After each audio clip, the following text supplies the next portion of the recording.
Tonight, a few issues for us to deal with. I have a special guest on the program, the governor of Anambra State, Governor Chukwuma Soludo, will be my guest tonight on the program from Anambra State, and we shall be discussing several issues. And also, later on, after the conversation with him, Senator Smart Adeyemi will also be joining me, and we shall be discussing the APC, the Tinubu administration, Kogi politics, and a lot of issues. So stand by with me, everyone on the program, and we shall be back after this political roundup.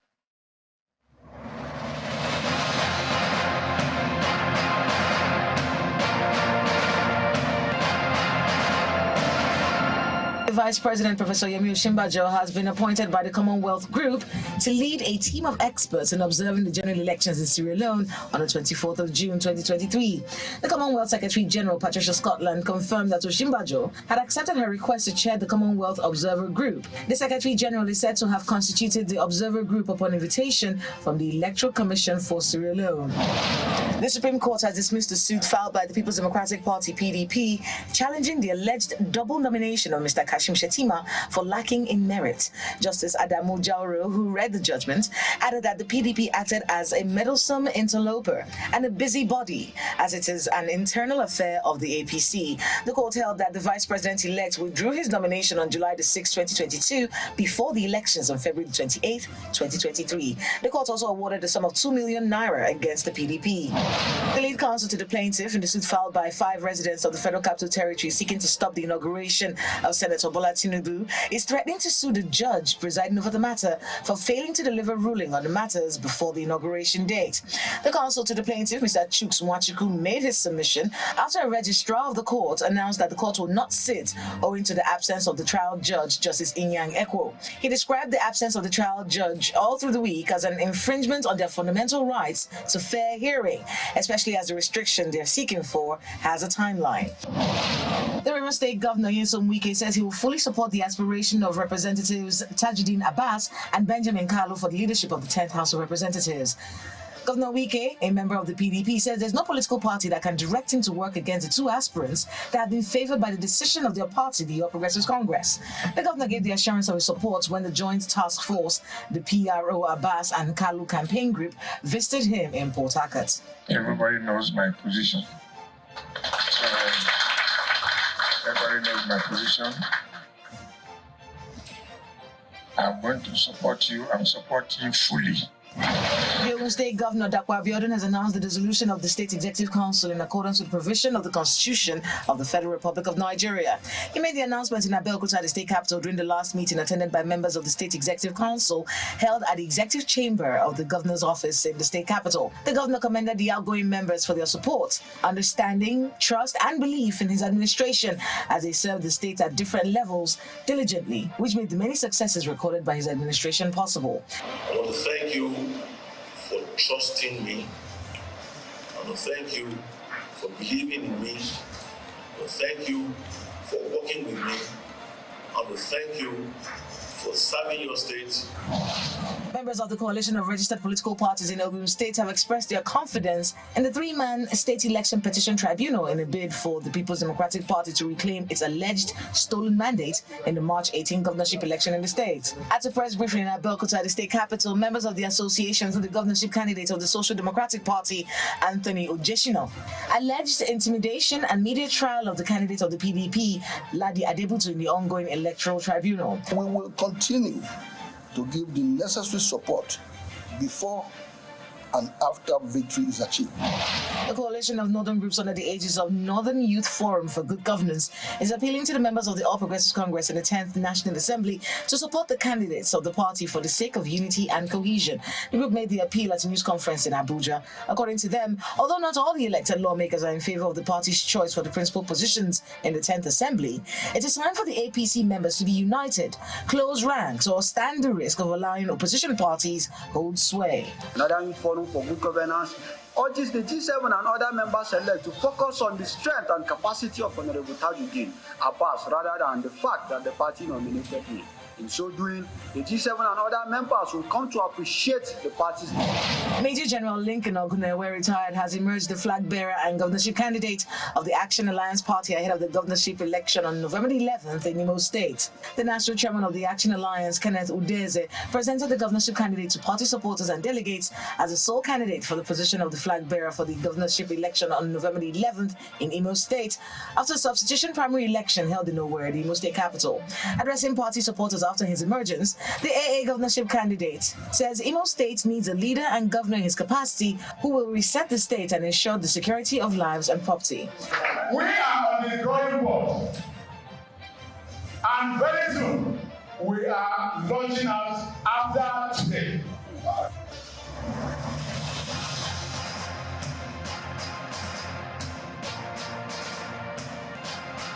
Thank you so much. There you have it. You've been served with your political roundup stories.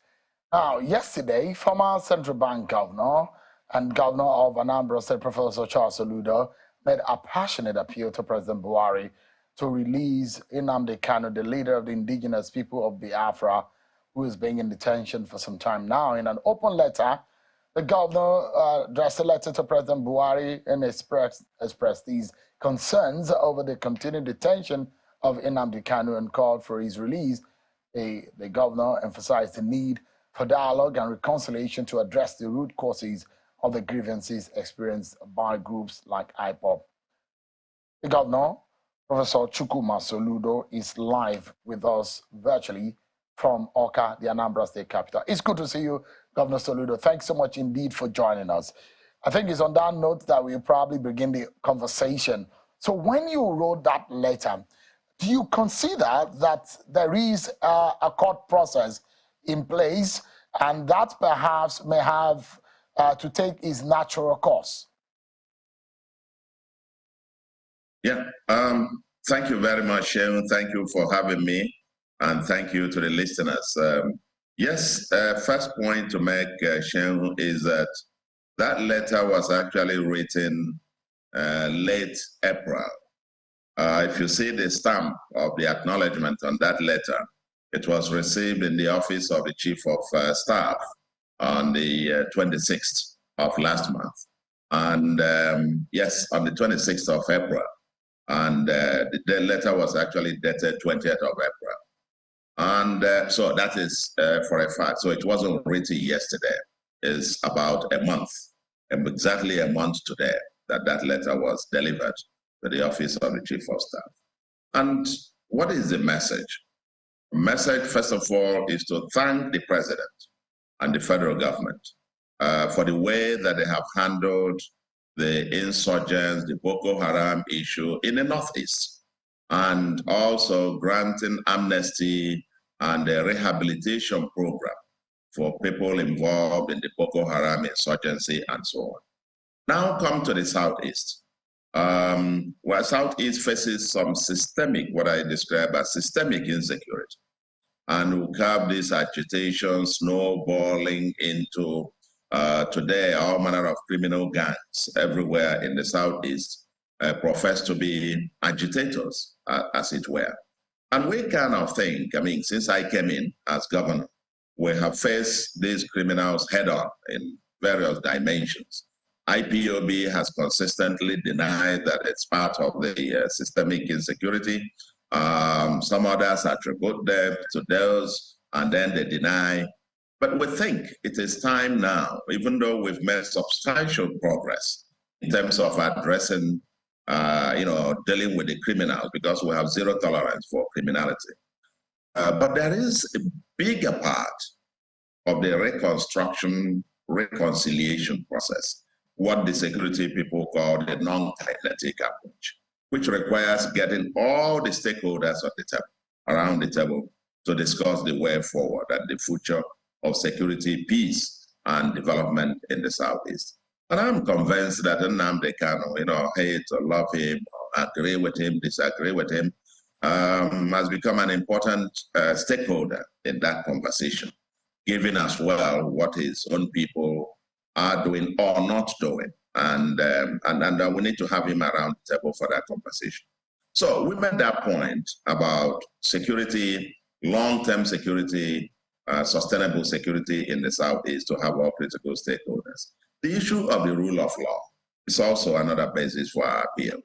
That there are, at least there are several court judgments demanding for his release and unconditional release. And at least one of those court judgments has not been challenged up until this moment. Then there is the issue of his health.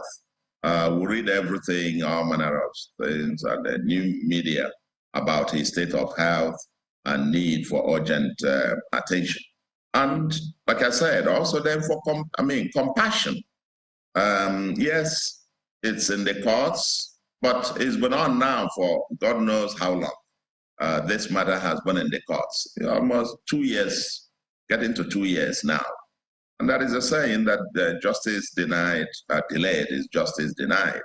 If you want to have this, let's expedite this whole process and conclude it. I couldn't believe that this whole process would have lasted more than a year, for example. You're now getting 2 years, and they still stuck at this lower bit, and then the courts asking for him to be released. Release him. And I said, okay. The second bit is if, because of the ongoing court processes, you can't release him unconditionally as ordered by the courts, because you have appealed one of the judgments. And I'm saying, for some other compassionate, for us to achieve the other objectives, hand him over to me. We will keep him. When you need him, we'll release him, we'll bring him to you. I will be the shorty. I'm prepared to do that.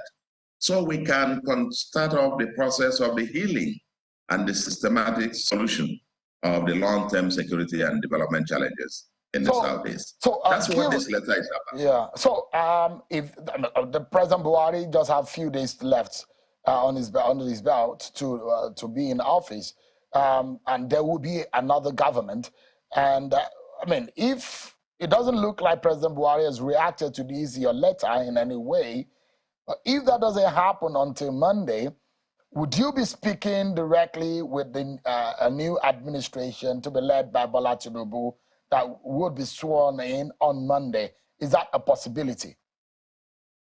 Well, this is a cause that one believes in consistently. I'm an advocate for rule of law and justice for all. And therefore, if you look at that letter is copied to the president-elect. Okay, Asiwaju Bola Ahmed Tinubu. He is in the copy of this letter. And I want to believe that a copy has also been delivered to his office, as it were. The Attorney General is also copied on this letter. And if the President Buhari's administration fails to take advantage of this particular, I call it an opportunity to really rise above every other thing and be a statesman, as it were. If the president fails to, take advantage of that, we will be pursuing the same thing with the incoming administration. Dr. Soludo, so my question now will be, those who are asking, what is your own interest in seeking for Nnamdi Kanu's release? Our own interest is simple: peace and security. Long-term, medium to long-term sustainable peace and security and development of the Southeast. And you think that Nnamdi Kanu continue detention is linked to insecurity in the Southeast? For example, the attack on some of the staff and the killing a few days ago of some police officers attached to the U.S. Embassy staff in your state. There was also a similar kind of killing in September of last year of Senator Ifeanyi Uba's convoy, and some police officers also killed.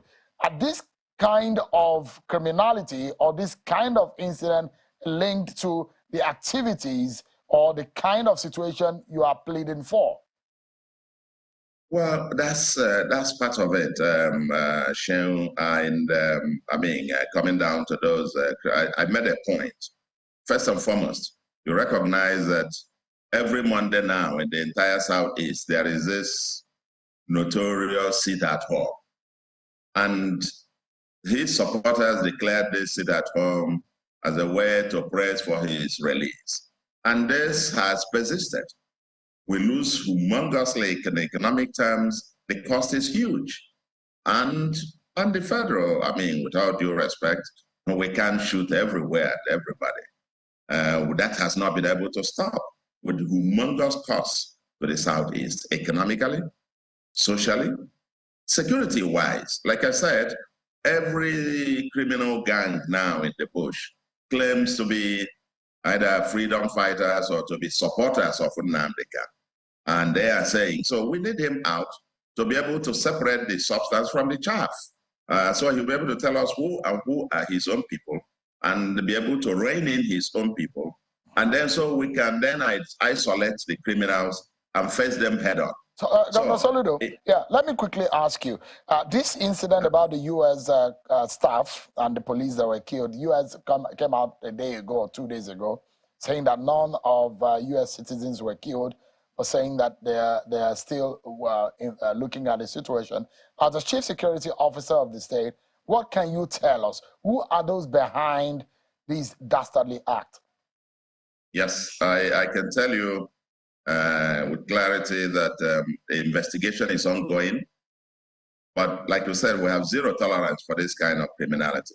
Some of the commanders, those involved in that, I think a few of them have been killed within days. I mean, 2 days after that incident, within 2 days after that incident, some of them were killed. In fact, some of the, we understand, very deadly one was actually killed. And as we speak now, yesterday, the actual leader of the mastermind of that particular gang has been arrested. And he's here with us. It doesn't really matter whether, I mean, all lives are the same. Whether it's a life of an American citizen, the life of an American citizen is not superior to the life of any other human being. Every human being has a right to life.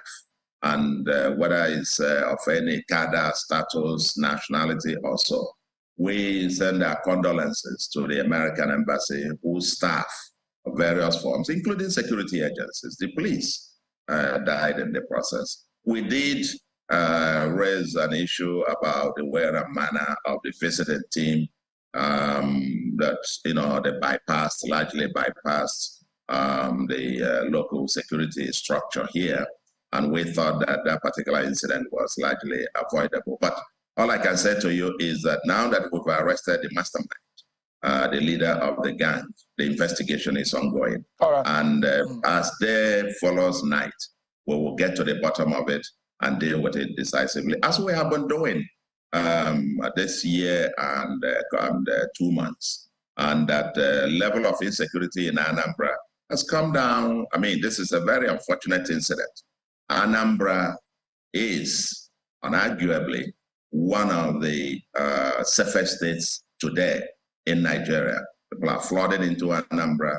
The international community is here. The investors are here. And people are just going about their business. But every now and again, you'll find these lone wolves come out and inflict one thing or the other and try to run away. But every time they have come, Odumodu, the very deadly one that operates from Imo State, and the day he made incursion into Anambra with all his grenades and amulets and his gang, they were all gone down, as it were. So we have zero tolerance for this. Criminality has no place in Anambra State. Governor Soludo, let me quickly ask, you have faced some kind of obstacle in your way of achieving the Soludo solution. Security is one of such obstacles. You've spent over a year in office now, issues of flooding, and I know the topography of some Southeast states and how difficult the issue of ecological issue is in your region. These are tough things. Are these kind of things bothering you, and perhaps things that you think that the federal government can come to your aid for?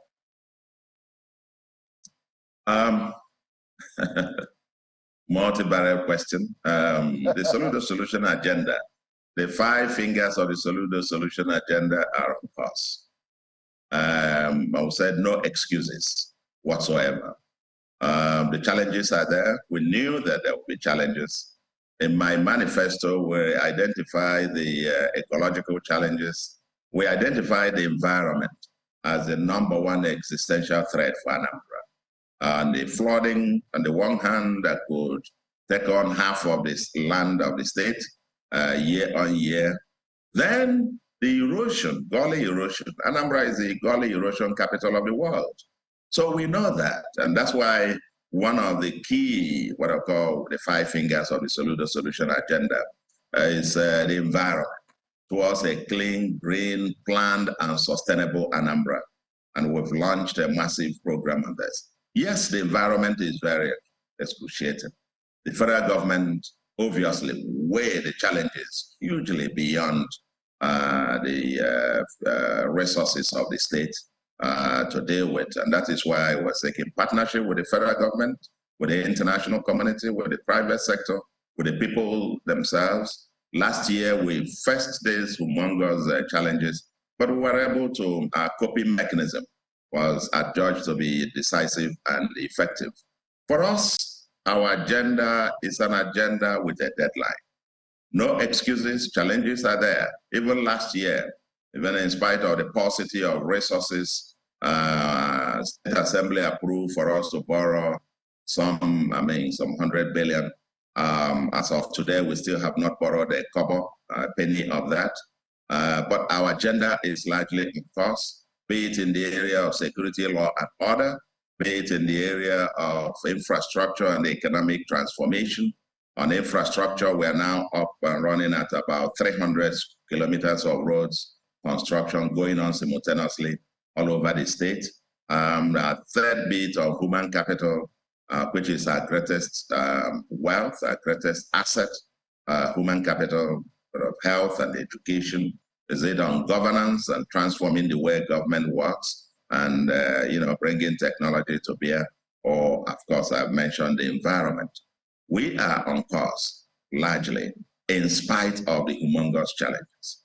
And I want to believe that in months and 1-2 years to come, I wouldn't want to say much. All right. Because we believe in action. Yeah. Let me quickly, Governor Soludo, you were there at the commissioning of the second Niger bridge. I mean, you being a former CBN governor, now a governor of one of the southeastern states that will be benefiting from that infrastructure. I mean, would you refer to that as perhaps federal government's biggest presence in that region as of today? Yes, obviously, without a question. And I had to make efforts to be there personally for the commissioning of that bridge because for us, it's a major game changer. And in fact, I had to excuse myself from the commissioning of Dangote's refinery because my flight schedule was going to make it impossible for me to be there. And I had to cancel to be there personally. It's a very important project, and we're eternally grateful to President Buhari for delivering on that agenda. As I said on that day, the people of the Southeast have cried, we have agitated, we have complained, we have, in every respect, tried over 5 key infrastructure, fundamental infrastructure provision that will change things in the Southeast. The #1 of it happened to be dredging, 3 dredging projects that need to be executed to get Southeast have access to the Atlantic Ocean in terms of access to the sea with regards to shipping and so on, port services. #2 was the second Niger bridge. #3 is the highway which the federal government began but abandoned from Anambra to Lokoja, that when that highway is done, actually, from Anambra here to Abuja, you could be in about 3 hours or less. Then #4 is the gas pipeline, around the Southeast. We have huge gas deposits here, but we are bypassed by the national gas pipelines ongoing. And the last one, of course, is the rail line. So the rail infrastructure that the federal government is also doing, connecting some other parts of the country. but Southeast is largely bypassed. And so these are the 5 areas, major infrastructural things we thought the federal government would have been able to help us kickstart. But we are now eternally grateful, at least 1 out of 5, that we were able to assemble a few days ago at the at Asaba, and to have the president.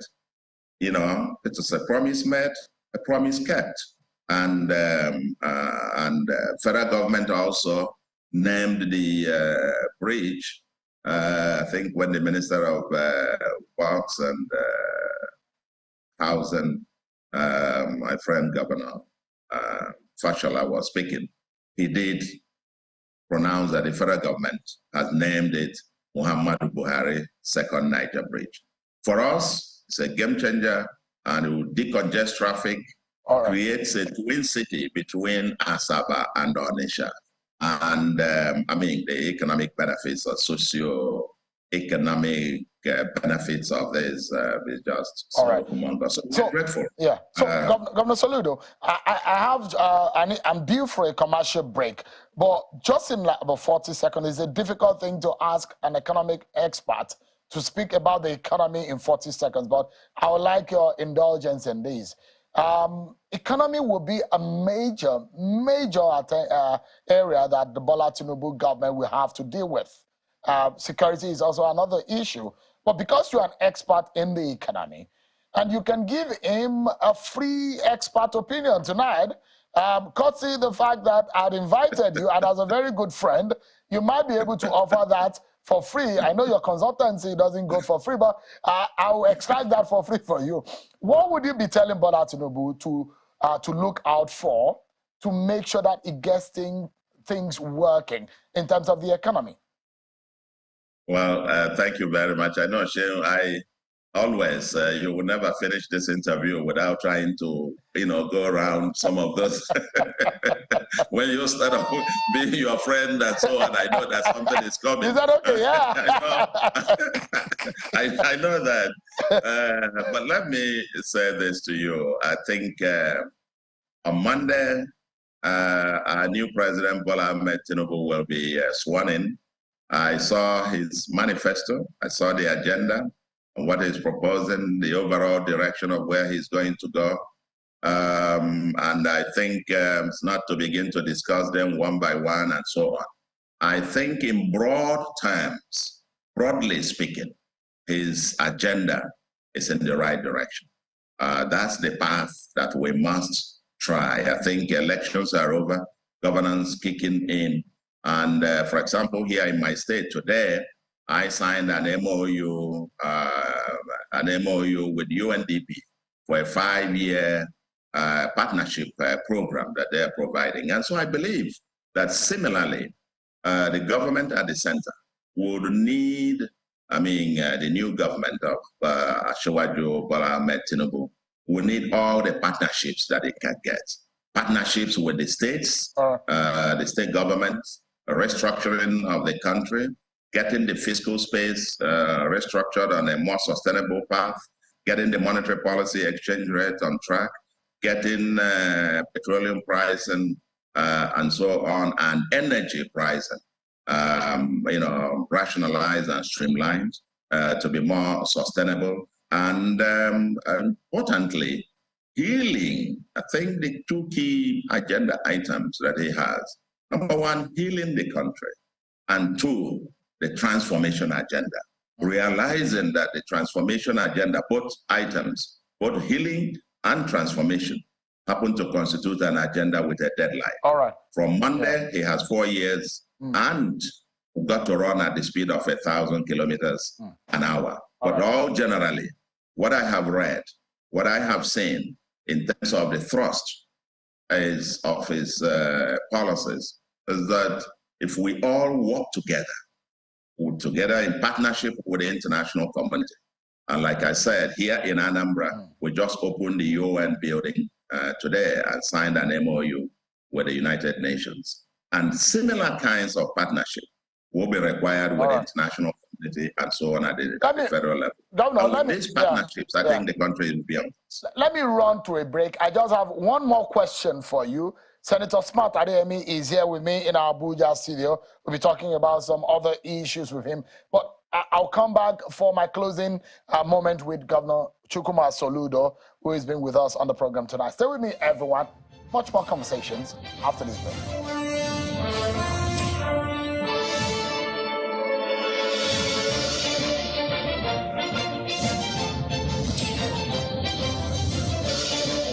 Everyone, our closing moment with Governor Chukwuma Soludo, the governor of Anambra State. Thank you so much, Your Excellency, for your time tonight. You are the APGA national leader. You have elections in Bayelsa, in Kogi, and in Imo State, and I guess that your party is on the ballot in those states. But on a final note, give me an understanding of how you feel or what happens to you now, because you have an analytical mind. Before the election, your permutation about this election was that the election might not be in favor of your brother, Peter Obi. But do you feel like you said so now because your forecast was not in his favor? I don't think there's nothing you do now to drag me into that controversy. But I think that's in the past. The election has come and gone, and what we said, yes, happened. That's for another day. I think in the fullness of time, I wrote my piece for the history, and I think that's for another day. When that piece will come back, we get to discuss that. But let me say this to you. Now you refer to us as, my current role as the national leader of APGA and All Progressives Grand Alliance.